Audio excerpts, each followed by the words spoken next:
ಪಾಕ್ ಮೇಲೆ ಆಪರೇಷನ್ ಸಿಂಧೂರ ಹೆಸರಲ್ಲಿ ದಾಳಿ. ಮುನ್ನೆಚ್ಚರಿಕಾ ಕ್ರಮವಾಗಿ ಶ್ರೀನಗರ ಏರ್ಪೋರ್ಟ್ ಬಂದ್ ಆಗಿದೆ. ಪಾಕ್ನಿಂದ ಪ್ರತಿ ದಾಳಿ ಸಾಧ್ಯತೆಯ ಕಾರಣಕ್ಕೆ ಏರ್ಪೋರ್ಟ್ ಬಂದ್.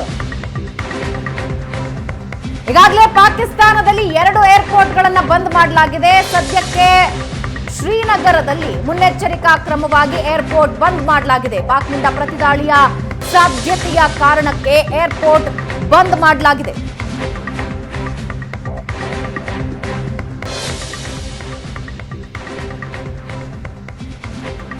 ಮತ್ತೊಂದ್ಸಲ ಸಂಪರ್ಕದಲ್ಲಿದ್ದಾರೆ ಶಶಿ. ರಿಟಾಲಿಯೇಷನ್ ನ ಸ್ಥಿತಿಯಲ್ಲಿ ಈಗ ಪಾಕಿಸ್ತಾನ ಇದೆಯಾ? ಪಾಕ್ನ ಆರ್ಥಿಕ ಸ್ಥಿತಿಯನ್ನು ನಾವು ನೋಡಿದಾಗ ಪಾಕಿಸ್ತಾನ ಇದೆಯಾ? ಡೆಫಿನೆಟ್ಲಿ ಚೀನಾದಿಂದ ಸಪೋರ್ಟ್ ಇದೆ. ಈಗಾಗಲೇ ಚೀನಾ ಹೇಳಿಕೆನ ಕೂಡ ಬಿಡುಗಡೆ ಮಾಡಿದೆ.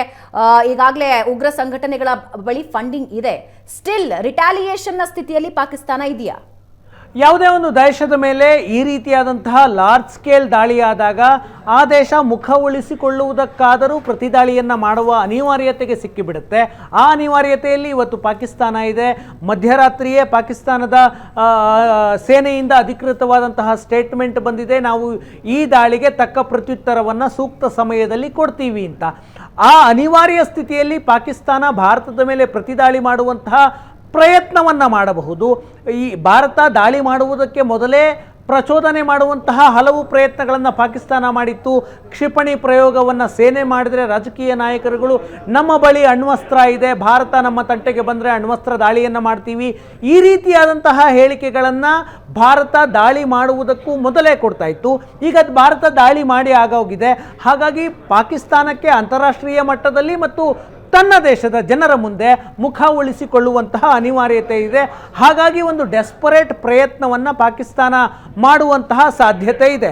ಹಾಗಾಗಿ ಪಾಕಿಸ್ತಾನ ಯಾವುದೇ ಕ್ಷಣದಲ್ಲಿ ದಾಳಿ ಮಾಡಬಹುದು, ಪ್ರತಿದಾಳಿ ಮಾಡಬಹುದು ಭಾರತದ ಮೇಲೆ ಅನ್ನುವಂತಹ ಕಾರಣಕ್ಕಾಗಿ ಭಾರತ ತನ್ನ ಏರ್ ಡಿಫೆನ್ಸ್ ಸಿಸ್ಟಮನ್ನು ಆಕ್ಟಿವೇಟ್ ಮಾಡಿದೆ. ಅಂದರೆ ಸ್ವಯಂ ಕ್ಷಿಪಣಿ ರಕ್ಷಣಾ ವ್ಯವಸ್ಥೆಯನ್ನು ಆಕ್ಟಿವೇಟ್ ಮಾಡಲಾಗಿದೆ. ಭಾರತ 2019 ಪುಲ್ವಾಮಾ ದಾಳಿಯ ನಂತರ ರಷ್ಯಾದಿಂದ 4 S-400 ಕ್ಷಿಪಣಿ ನಿರೋಧಕ ವ್ಯವಸ್ಥೆಯನ್ನು ಇನ್ಸ್ಟಾಲ್ ಮಾಡಿದೆ. ಪಾಕಿಸ್ತಾನದ ಗಡಿಯಲ್ಲಿ 2, ಚೀನಾ ಗಡಿಯಲ್ಲಿ 2.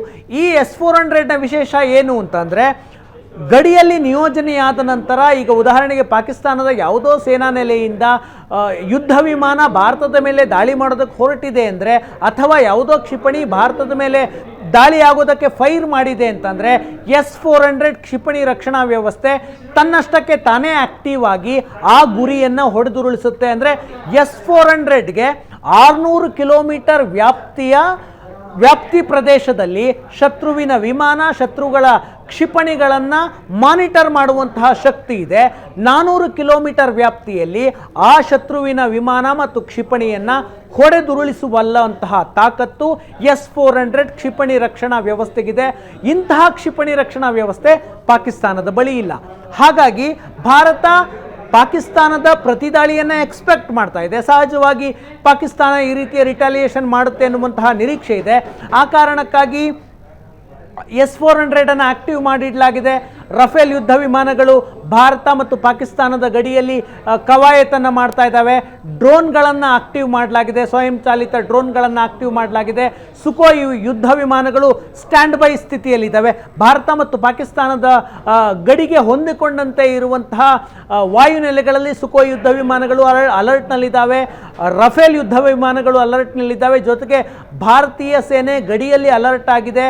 ಆರ್ಟಿಲರಿ ಗನ್ಗಳು ಮತ್ತು ಯುದ್ಧ ಟ್ಯಾಂಕರ್ಗಳೊಂದಿಗೆ ಭಾರತೀಯ ಸೇನೆ ಸನ್ನದ್ಧ ಸ್ಥಿತಿಯಲ್ಲಿದೆ. ಕಳೆದ ವಾರವೇ ಒಂದಷ್ಟು ಯುದ್ಧ ಟ್ಯಾಂಕ್ಗಳು ಗಡಿಗೆ ಹತ್ತಿರ ಜಮಾವಣೆಗೊಂಡಿದ್ವು. ಈಗ ಎಲ್ಲ ಕಡೆಯಿಂದಲೂ ಅಲರ್ಟ್ ಇದೆ. ಜೊತೆಗೆ ಭಾರತದ ನೌಕಾಸೇನೆ ಅರಬ್ಬಿ ಸಮುದ್ರದಲ್ಲಿ ಪಾಕಿಸ್ತಾನದ ಜಲಗಡಿಗೆ ಹೊಂದಿಕೊಂಡಂತೆ ಅಲರ್ಟ್ನಲ್ಲಿದೆ. INS ವಿಕ್ರಾಂತ್ ಅರಬ್ಬಿ ಸಮುದ್ರದಲ್ಲಿದೆ. ಪಾಕಿಸ್ತಾನವನ್ನು ಟಾರ್ಗೆಟ್ ಮಾಡಿಕೊಂಡು 3 ಸೇನೆಗಳು ಕೂಡ ಸಂಭಾವ್ಯ ಪಾಕಿಸ್ತಾನದ ದಾಳಿಯನ್ನು ಹೇಗೆ ಎದುರಿಸಬೇಕು ಅನ್ನೋದಕ್ಕೆ ಸಿದ್ಧತೆಯನ್ನು ಅಗತ್ಯವಾಗಿ ಮಾಡಿಕೊಂಡಿದೆ. ನೌಕಾಸೇನೆ ತನ್ನ ಇಡೀ ಶಕ್ತಿಯನ್ನು ಬಳಸಿದ್ರೆ ಪಾಕಿಸ್ತಾನದ ಅಷ್ಟು ಜಲಮಾರ್ಗವನ್ನೇ ಬಂದ್ ಮಾಡಿಬಿಡುವಂತಹ ಶಕ್ತಿ ಇದೆ. ಕರಾಚಿಯಿಂದ ಗುಜರಾತ್ನ ಗಡಿ ಸಮುದ್ರದ ಮೂಲಕ ಹೋದರೆ 290 ಕಿಲೋಮೀಟರ್ ಆಗುತ್ತೆ. ಅಷ್ಟು ಸನಿಹದಲ್ಲಿರುವಂತಹ ಕರಾಚಿ. ಹಾಗಾಗಿ ಜಲಗಡಿಯಲ್ಲಿ INS ವಿಕ್ರಾಂತನ್ನು ನಿಯೋಜನೆ ಮಾಡಿ ಯುದ್ಧ ವಿಮಾನಗಳನ್ನು ಸನ್ನದ್ಧಗೊಳಿಸಿ ವಾಯುಪಡೆಯಿಂದ, ಜೊತೆಗೆ ಭಾರತೀಯ ಸೇನೆಯು ಕೂಡ ಯುದ್ಧ ಟ್ಯಾಂಕರ್ಗಳೊಂದಿಗೆ, ಆರ್ಟಿಲರಿ ಗನ್ಗಳೊಂದಿಗೆ ಮತ್ತು ಅಪಾಚೆ ಹೆಲಿಕಾಪ್ಟರ್ಗಳೊಂದಿಗೆ ಅಲರ್ಟ್ನಲ್ಲಿರೋದ್ರಿಂದ ಪಾಕಿಸ್ತಾನ ಒಂದು ವೇಳೆ ಭಾರತದ ಮೇಲೆ ಪ್ರತಿದಾಳಿ ಮಾಡುವಂತಹ ದುಸ್ಸಾಹಸಕ್ಕೆ ಕೈ ಹಾಕಿದ್ದೆ ಆದರೆ ಅದಕ್ಕೆ ತೀಕ್ಷ್ಣ ಪ್ರತ್ಯುತ್ತರ ಸಿಗುತ್ತೆ.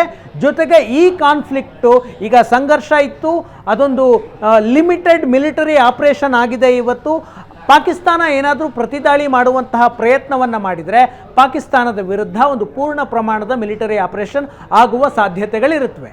ಎಸ್ ಧನ್ಯವಾದ.